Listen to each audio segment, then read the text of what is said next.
Hey, and welcome back to another video of reading.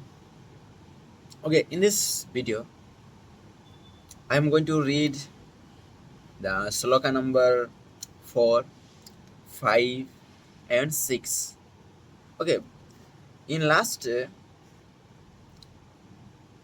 previous video, I read about the sloka number 1, 2, and 3. Okay, from in sloka 1, Raja Janak कुछ भी know about the आत्मा बोध हो गया उनको and आत्मा आत्मा के ऊपर वो उसके सभी बोध हो गया जो अष्टवक्र ने उनको बताया था। एंड श्लोका 2 में ये है कि जैसे कि मेरे स्वयं के प्रकाश से मेरी प्रकाशवान हो गई है, ठीक उसी प्रकार मुझे समस्त चराचर भी इसी प्रकार से आलोकित हुआ दिखाई दे रही है। Okay, second sloka says about when you are in the lightning, then whole world will be looking like the lightning. Okay, and the third sloka will be talk about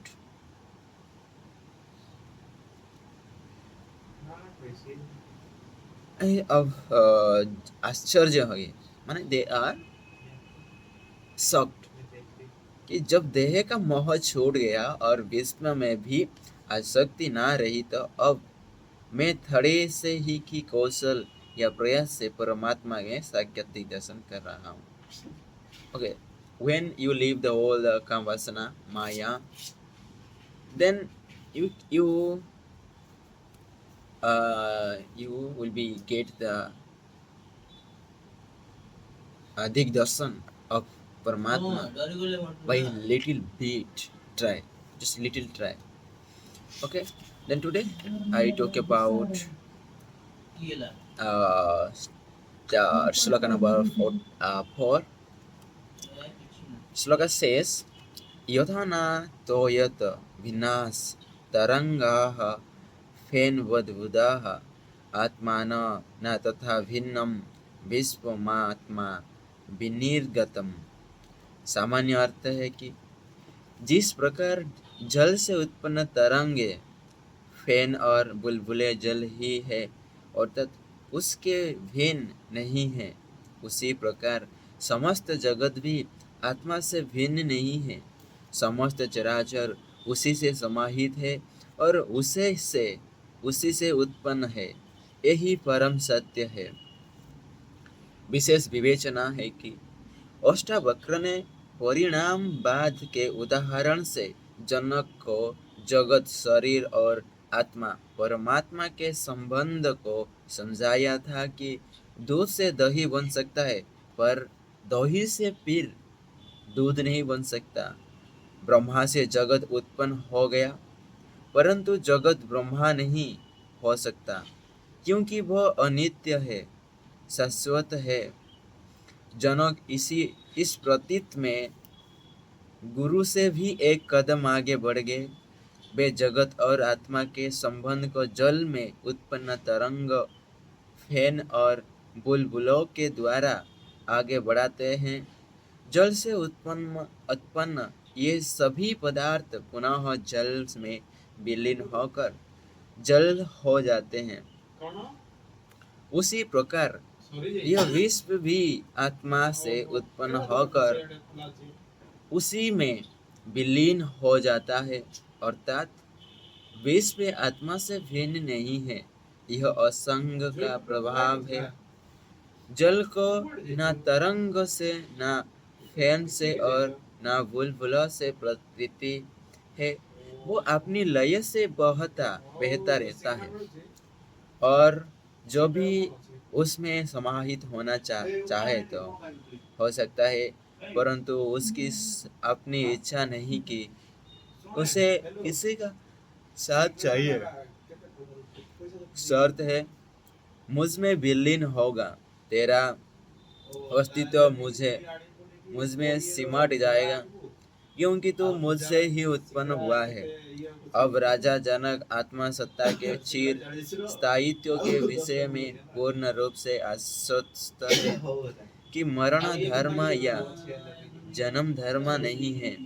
समस्त जगत उसी से उत्पन्न और उसी से लय प्राप्त कर उसी में विलीन हो जाता है।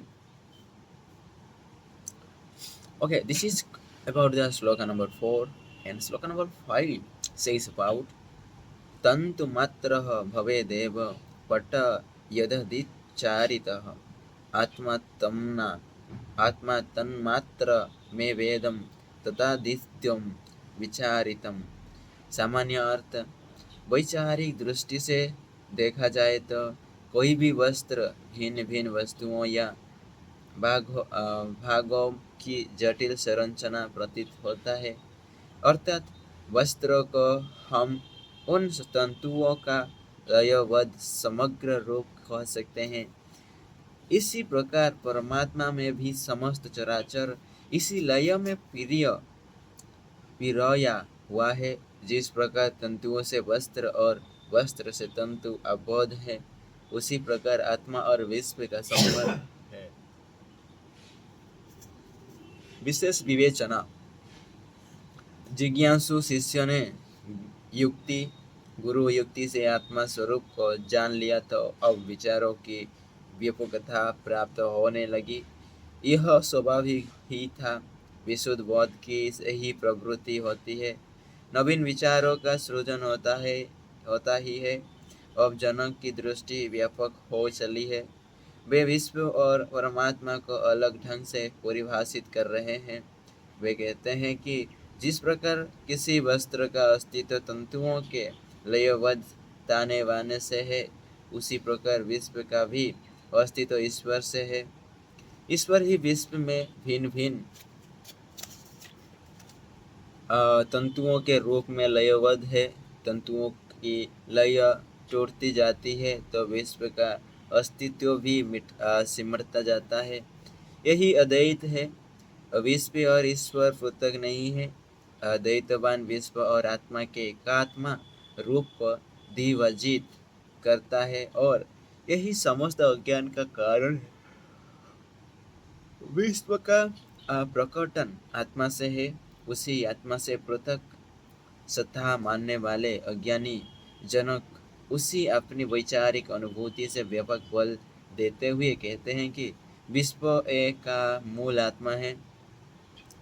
जैसे वस्त्र का मूल धागों का तंतु है, मूल का निकाल दिया जाए तो फिर उससे निर्मित किसी वस्तु का अस्तित्व कहाँ रह जाएगा। मतलब in sloka 6 number he talk about like the dresses will be made from the little तंतु से, जो तंतु से बनाया जाता है ड्रेसेस। यदि हम तंतुओं को निकाल दें तो वो वस्त्र का कोई चिन्ह भिन्न भी नहीं रह सकता। ऐसे ही हमारी आत्मा में भी एक मूल होता है। ओके, यदि वो निकाल दिया जाए तो वो एग्जिस्ट ही नहीं करेगा। वो होता है आत्मा, परमात्मा। ओके, वो मूल।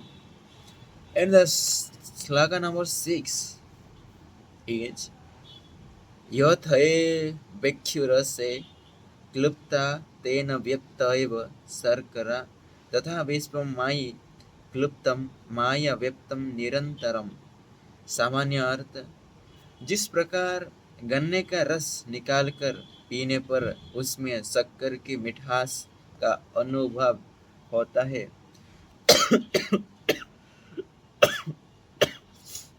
सॉरी, उसी प्रकार विश्व में व्यक्त हूँ और विश्व मुझसे समाहित है, अर्थात विश्व में प्राप्त प्रत्येक पदार्थ में मैं ही हूँ। विशेष विवेचना। राजा जनक का आत्मा ज्ञान चरम की ओर बढ़ता जा रहा है। अब गुरु पूर्ण श्रोता बन गया है और शिष्य कुशल वक्ता। यही तो गुरु शिष्य के बीच का ज्ञान संबंध है। सच्चा गुरु शिष्य को अपने संबंध और शब्दों और अपने शैली में ज्ञान प्रदान करता है और अपेक्षा करता है कि शिष्य उस ज्ञान को आत्मसात करके अपने शब्द, अपने शैली और अपने विचारों से परिपुष्ट करे। ऐसे शिष्य पर किसी भी गुरु का गर्व होता है। जनक ने भी शिष्यत्व को प्रतिष्ठित कर दिया है। उन्होंने अपने गुरु के दिए हुए ज्ञान को और भी नई विचारिक दृष्टि से सुसज्जित कर दिया है। उन्होंने दृढ़ता से विश्व और परमात्मा को अवगत कर दिया है। पृथकता का विकल्प ही नहीं रहने दिया। गन्ने के रस में शर्कर का व्यापन ऐसा ही उदाहरण है। तीन भिन्न रूप परंतु अभिन्न है। गन्ना मूल है, दैत्यवान उसे नहीं मानता। वह तीनों की पृथक सत्ता का समर्थक और है और इसी से भ्रामकता फैली है। एक अनेक होते हुए भी एक ही है जो अनेक है। उसके मूल में एक है, उससे प्रकार विश्व में परमात्मा व्यक्त है। जनक आप स्वयं में ही विश्व और परमात्मा को एकाकार देखते हैं।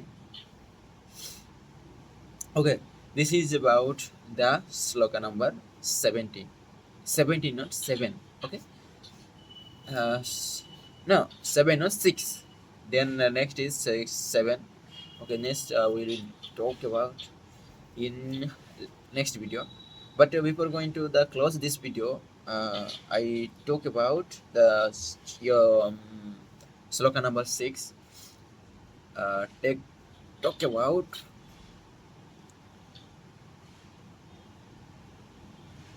like sugar cane.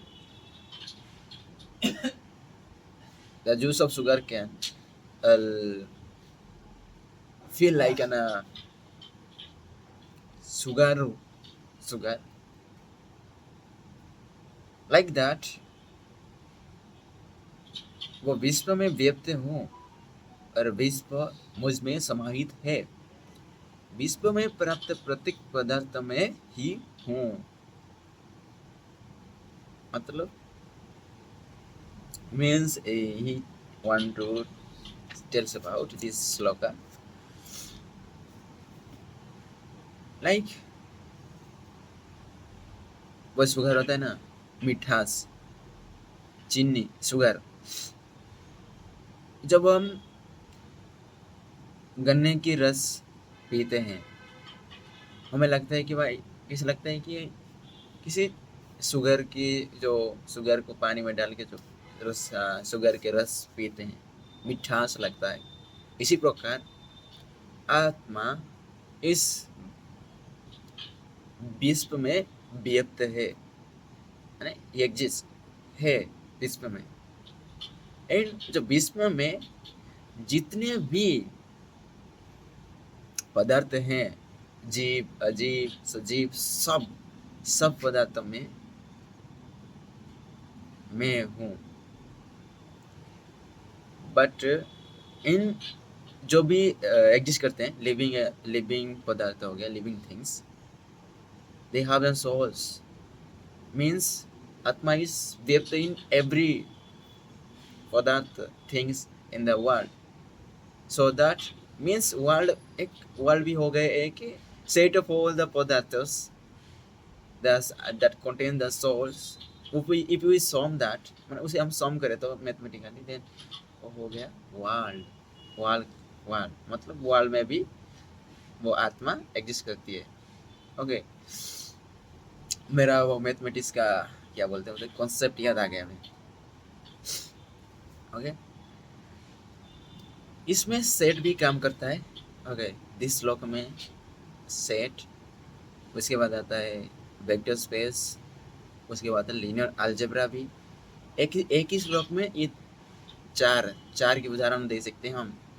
ओके, ये था ये 4, 5 और 6 की श्लोक के बारे में। एंड मिलते हैं, तब तक बाय। अपना ध्यान रखिए। आई होप सब अच्छे में होंगे।